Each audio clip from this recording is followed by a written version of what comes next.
നശിച്ചിട്ടില്ല. പക്ഷെ അവിടെ പോയി താമസിക്കാൻ പറ്റില്ല. അങ്ങനത്തെ അങ്ങോട്ട് പോകാൻ പറ്റില്ല. നോ ഗോ ഹോം അല്ലെ, അങ്ങോട്ട് പോകാൻ പറ്റില്ല. അവർക്ക് വീട് കൊടുക്കണ്ടേ? അത് ആദ്യഘട്ടവും രണ്ടാം ഘട്ടവും ഇന്ന് മാറ്റാൻ പറ്റില്ല. രണ്ടും ഒരു ഘട്ടത്തിൽ വേണം. കണക്കില്ല. കണക്ക് ഈ മാസം തരാമെന്ന് പറയുന്നു. അപ്പൊ ഇവർ ഈ 6 മാസമായിട്ട് ഇവരെവിടെയായിരുന്നു? ഞാൻ സമ്മതിച്ചു, ഒരു 5000 പേര് 10000 പേരുണ്ട് ആയിരുന്നെങ്കിൽ കണക്കെടുക്കാൻ കുറച്ചുകൂടി പാടുപെടും. പക്ഷേ 400 പേരിൽ താഴെയാണ് വീട് ആദ്യത്തേതിൽ നഷ്ടപ്പെട്ടവർ. രണ്ടാമത്തേതിൽ 300 പേരോളം ഉണ്ടാവും. ഇത്രയും പേരുടെ കണക്കെടുക്കുക.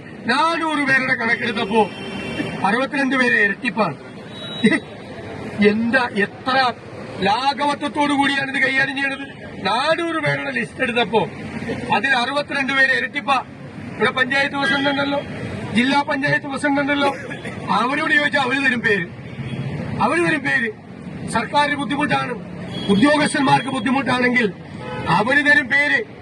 ആ കണക്കെല്ലാം ഞങ്ങളുടെ കയ്യിലുണ്ട്, സർക്കാരിന്റെ കയ്യിൽ ഇതുവരെ ഇല്ല.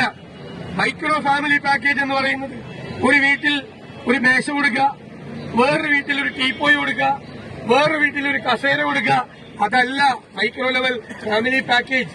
കുട്ടികളുടെ വിദ്യാഭ്യാസം, വരുമാന മാർഗം.